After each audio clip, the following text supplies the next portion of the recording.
So examiner is not going to interrupt you. What she is going to do or he is going to do. The later part is actually technical. How did they differ?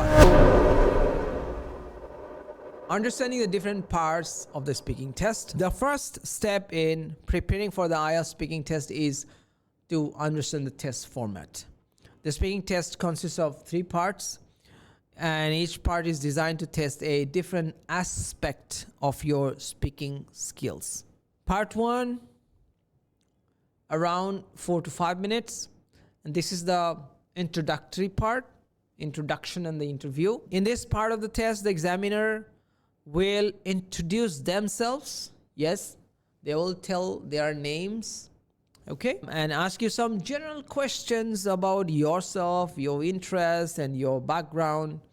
For example, the question can be, do you work or you study? Okay, that's a typical question that can be asked in the beginning.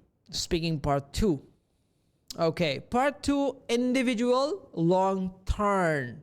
It means the examiner is not going to ask you several questions. Rather, he or she will give you a topic. Okay? He or she will give you a topic, and then there would be a couple of questions.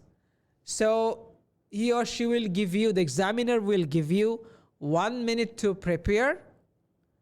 And then after 1 minute, examiner will ask you to start.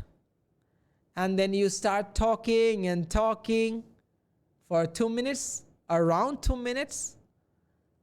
And then examiner would stop you when the examiner would say it's around 2 minutes or over 2 minutes. This is a typical cue card type, cue card questions, or I should say part 2 questions. So examiner is not going to interrupt you. What she is going to do or he is going to do will give you the topic.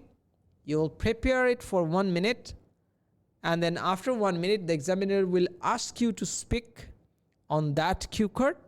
And so using the clues, using the cues, that's why we used to say cue card.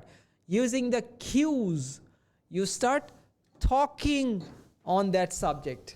After that, after the part 2 of your speaking, you have, part 1, part 2, and part 3. So part 1, we know by this time. Part 2, we know by this time. And the part 3, it's two-way discussion, 4 to 5 minutes. And there is an example question. Indian cuisine varies greatly depending on region. Yes, which is true. It's true for every country. Bangladeshi cuisine varies greatly depending on the districts. Yes. So the question can be, have you tried any other regional dishes in your country? Or since it was about India, it can be from India. The later part is actually technical. How did they differ from the meal you described? So it is about the differences. How did they differ? How did they differ from the meal you described? So third part is actually explanatory reasoning, I would say critical reasoning. So critically you need to think